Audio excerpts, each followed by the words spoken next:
Hello, my dear friends. Now, today I have brought the concept of polar form of complex number. It is a very, very important concept in class 11, chapter number 5. Chapter number 5, maths notebook, NCERT book, polar form of complex number. So, what is polar form of complex number? So, first of all, I tell you what I assume that let z be any complex number. Let z is equal to x plus iota y be any complex number. Any complex number. इसमें जो without x वाली term without eta वाली term होती है जैसे पहली वाली term उसको कहते हैं रियल पार्ट और जो आयटा के साथ लगा होता है उसे बोलते हैं इमेजिनरी पार्ट। तो इसमें एक्स जो है रियल पार्ट है और वाई जो है इमेजिनरी पार्ट है। Right here z is equal to real part sorry x is equal to real part very sorry it is x is equal to real part of z and y is equal to imaginary part of z। Okay, now I assume suppose this lies in so every complex number is shown in a plane which is called argand plane। argand plane में जो real axis होती है जो x axis होती है उसमें हम real वाले पोर्शन दिखाते हैं। सपोज ये argand plane है, ये argand plane है। जैसे कोऑर्डिनेट एक्सिस में टू डायमेंशनल प्लेन होता है ना जहां पे एक्स एक्सिस और वाई एक्सिस बनते हैं तो यहाँ पे रियल जहां एक्सिस होती है वहां पे रियल पॉइंट्स को दिखाते हैं, it is real of Z. और जहां पे वाई एक्सिस होती है वहां पे इमेजिनरी वाला पोर्शन दिखाते हैं, imaginary y imaginary z sorry. Suppose this point x, y, suppose this x, y पॉइंट। जो पहला कंपोनेंट होता है वो हमेशा रियल वाले पार्ट को शो करता है, जो दूसरा वाला कंपोनेंट होता है वो हमेशा इमेजिनरी वाले पार्ट को शो करता है। तो suppose this x, y lies here. Suppose it's distance from origin is से r and suppose this makes an angle of theta with positive direction of x axis, suppose imaginary axis. Then this will be x, this will be y, and suppose this is 90 degree. So obviously I'll use Pythagoras from here.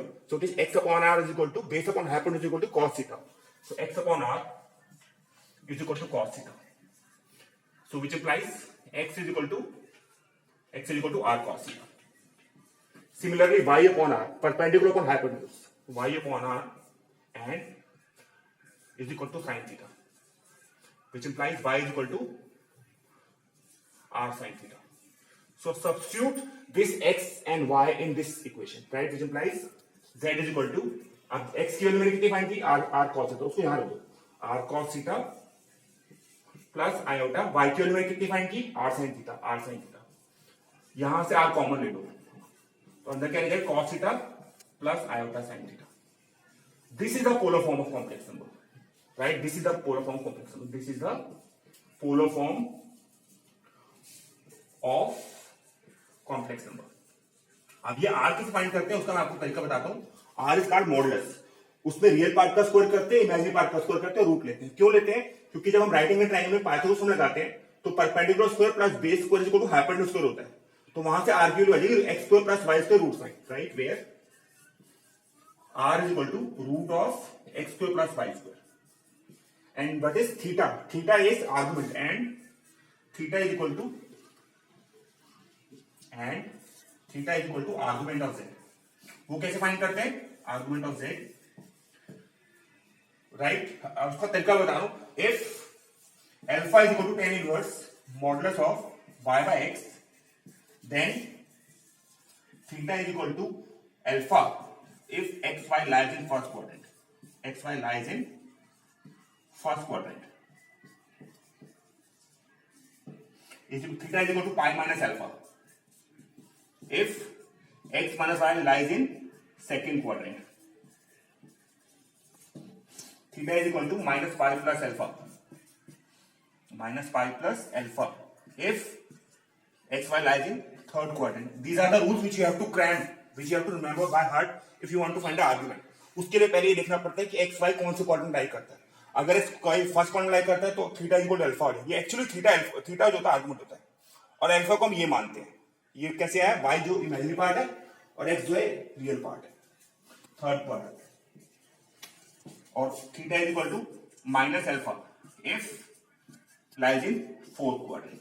तो ये आपको दिमाग में रखना पड़ेगा कि argument कैसे find करते हैं। आर्गुमेंट हमेशा अल्फा को डिपेंड करता होता है। Now consider example of convert z is equal to 1 minus iota into polar form. So how to express? सबसे पहले इसको r cos theta plus iota sin theta मानते हैं। जैसे अभी मैंने शो किया था कि x प्लस आयोटा y था उसको मैंने r cos theta plus iota sine theta में लिखा था, तो यहाँ पे भी लिखो let 1 minus iota is equal to r cos theta plus iota sine theta. अब ये वाला पॉइंट कौन सा है, 1 कॉमा माइनस 1, क्योंकि इसमें रियल पार्ट को पहले लिखते हैं फर्स्ट कंपोनेंट, और इमेजिनरी पार्ट का कोफिशिएंट जो है उसको बाद में लिखते हैं। तो coefficient of real part is 1, क्योंकि यहाँ पे तो अकेला 1 ही है, और इमेजिनरी पार्ट का जो कोफिशिएंट होता है, जैसे यहाँ पे -1 है, उसको बाद में लिखते हैं।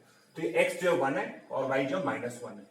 तो मैं अब मॉडुलस से निकालते हैं, z modulus is equal to root of x square plus y square.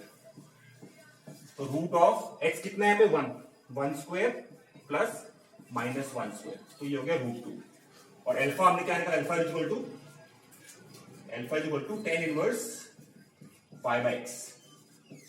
tan inverse y कितना है पे -1/1, तो ये होगा tan इनवर्स 1, क्योंकि मॉडुलस हमेशा किसी भी क्वांटिटी का पॉजिटिव होता है। तो tan इनवर्स 1 कितना होता है π/4।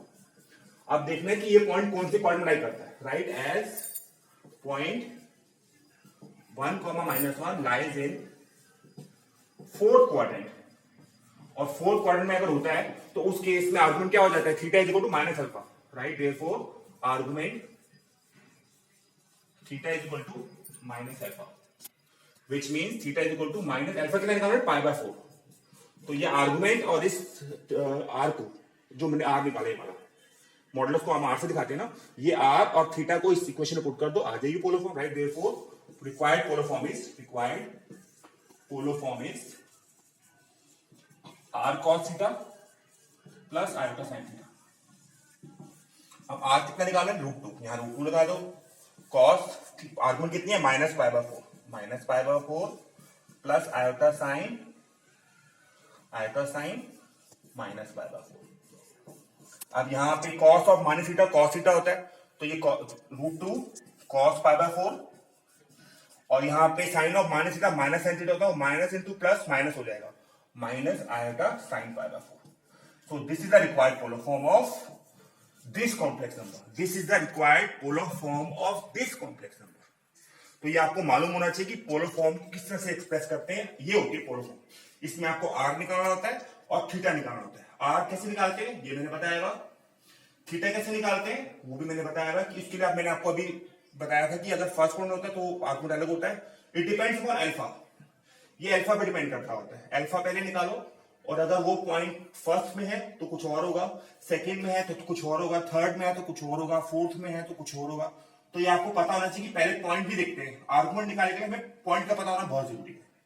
I hope you like my video. In case you like it, you please subscribe it and forward it to friends.